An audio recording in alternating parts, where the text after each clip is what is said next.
Hello guys, in today's video I'm gonna quickly show you how to add a speech bubble and how to edit to look cool.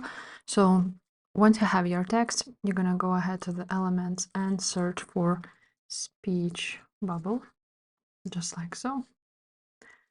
And now you have all of these photos and you have all of these graphics.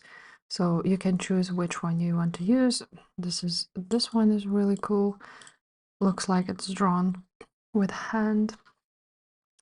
And basically you choose which one you like. Now I'm going to choose one from photos maybe, or without a shadow. Now once you have your speech bubble added, you can go ahead and edit the image and add this effect, shadows, and you can actually add an outline or drop a shadow or add a glow. So for example, let's maybe choose a drop.